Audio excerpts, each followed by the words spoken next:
Last time we did show you a little bit of typhoon footage. Remember the buildings falling down and everything? That typhoon wrecked China. It was crazy. Oh, man. It was. We're not going to show you all the footage because it's absolutely devastating. Yeah. And, we don't have enough time. But I just thought I'd show you this one tiny clip here of these guys, Holy. Yeah. Oh, are they holding the door up? Yeah, they're holding the door shut. Oh, my gosh. That's insane. Yeah. That's like It's like a hurricane. No, I mean, it's like a river ripping through a road. Yeah. That's ridiculous. Yeah. These are the lucky ones. I saw some terrible footage. Yeah, of course. Yeah. Anyway, in the aftermath, something interesting happened. It showed you a couple of the weak spots in China's society. Okay. China keeps bragging, and all the propagandists brag about this cashless society in China. So you don't need money. You walk around with your phone and you can pay with everything on your phone. I find it kind of strange they brag about a cashless society since most countries around the world, people use debit cards and credit cards. It's not cash, so it is cashless too. But they try to pretend it's a new thing, like it's China's invented it or something. Yeah. Cashless society's been around in the West since like the 80s, Sure. 70s even. But here's the thing. People do rely on their phones, and a little bit too much. People use their phones not only to pay for like their restaurant meal or something, but to pay for their bills and to communicate with everybody and to do like there's every single thing you do on your phone now. It's your entertainment. It's your way of life. Okay. But when you have something like these hurricanes that pull through, it knocks out the power. So what do? You end up like this.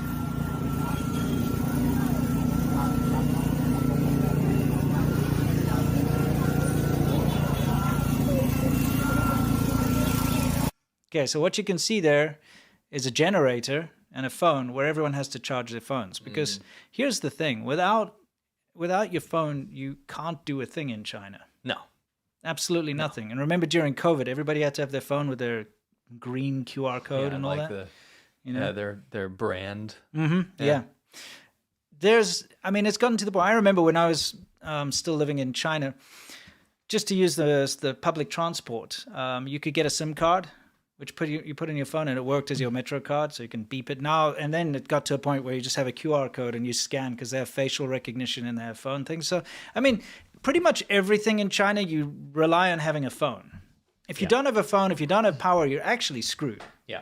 So this is a big weak spot in the entire, like, Chinese society collapses without power. Yeah. Without a phone. True. That's true.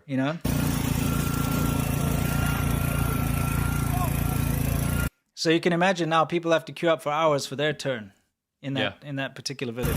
Here's another thing.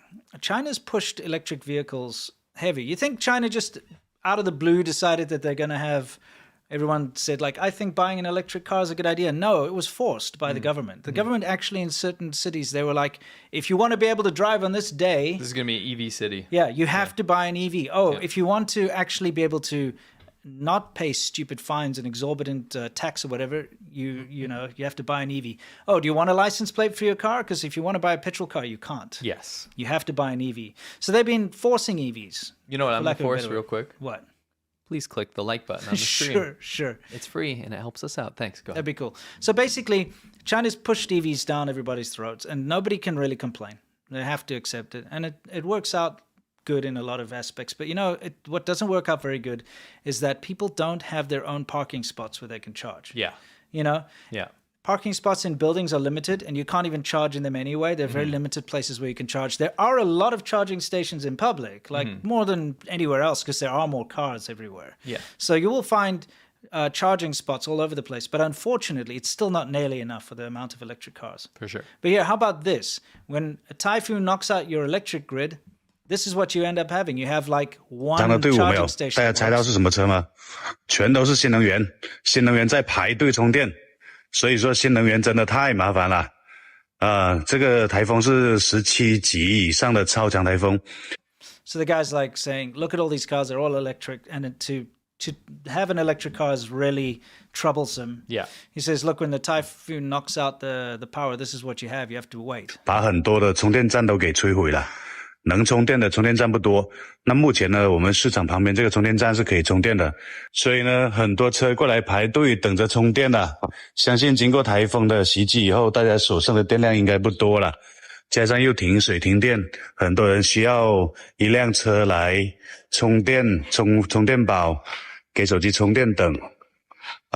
在现场甚至有人吃着泡面就等着排队充电。哎呀，真的不容易啊，好吧？那些不喜欢新能源的兄弟，你们不要买啊。You know what that reminds me of? What? Well, first of all, it's a single point of failure, which is always bad. Yes. Right? But it reminds me of when you watch those like post-apocalyptic like zombie movies and they're like, well, after the great EMP blew up, exactly. none of the cars were useful anymore. You know, it's kind of like that. Well, I mean, it shows you how reliant China is on electricity. And if the electrical grid goes out in a city, people lose their transport because don't forget, they've also rolled out electric bus fleets and things like that. Okay. Yeah. The trains aren't going to work. They're all electric powered. Yeah. So you lose your trains, you lose your cars, you lose your forms of payment, you lose everything. You're screwed. Yeah, it's pretty rough. That was a good point, though. Yeah, and that's something that's been floating around on the Chinese internet recently is when faced with crisis, people are starting to see what the downfalls are of the things that they rely on all the time. Because because there's not a lot of options for life in anything, transportation, payment, like you said, it really limits you when something goes wrong. Yeah. And people are seeing that now, especially with all the horrible weather China's been flooding having. all the time and the typhoons and stuff. I mean, I don't know how often you've been in a situation where you've been in a blackout for a long period of time. Sure. Yeah, I've been around. I've been not as much as you. Yeah, no, in South Africa it was a weekly thing almost, especially in summer when the thunderstorms would knock the power out. And it might be out, in cases it'd be out for a week. Sure. So I know what it's like to be without power. And as soon as you lose power, you start to realize just how much you rely on it for everything. Yeah. You're like, oh, maybe I'll just watch some TV till this power's out. Like, oh, no. Oh, crap. Yeah, you can't do that. It's like you literally just can't do anything. Yes. And if you've got an electric stove or an electric water heater, True. now you can't have hot water, you can't cook food. You start to realize really quickly just how bad it is to rely on electricity. True. I'm not trying to be a prepper No. here. But I'm just... We had two people that are like, prep. Yeah, exactly. No, this is just talking about what's happening on the Chinese internet, people reacting to this stuff. But, China has become overly reliable on this. So, just putting that out there if anyone's interested,把买新能源车的机会留给喜欢用电车的兄弟，好。Yeah, but here again, people found a community hall where there was power, and they all come and it's 3 days later after the typhoon. This is no slight on China, but when I see this scene, I feel deeply sad. I genuinely do. I've for the past couple of years I've been talking about this a little bit, at least on my channel, insinuating that people are just so reliant on this stuff. And it's just insane to see. China's like a few years, because we're already in this zombie phase where everyone's on their phone in the US, right? But China's like way accelerated that. They were like that, 10 years ago? Way before, right? So when I see this, it just feels deeply sad that people are so reliant on that it's like that's become their entire purpose in life. You know what I mean? I don't want to sound like a boomer, and I probably Slave to the phone. Yeah, but it's like... Gotta charge a phone. It's more important. Real sad, isn't it? Yeah, it is. Anyway, so just so we point that out, because I think when you hear people going on about like, oh, look how convenient it is in China to use your phone to pay for everything, they don't realize the downside of that. If you're walking around and your phone runs out of power, it's actually very inconvenient. True.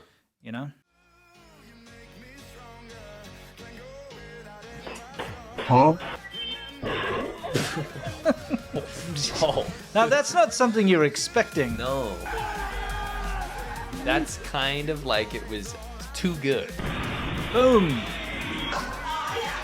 Huh? What? That's gotta be deliberate. Doesn't it look so deliberate?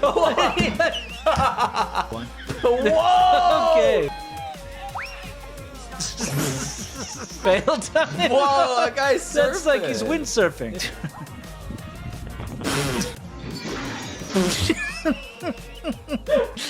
Don't stand on your dad's desk or whatever. Wait. 1 and 2?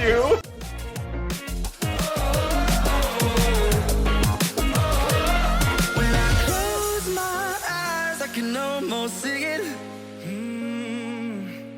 When I take a your breath, you fill up my lungs.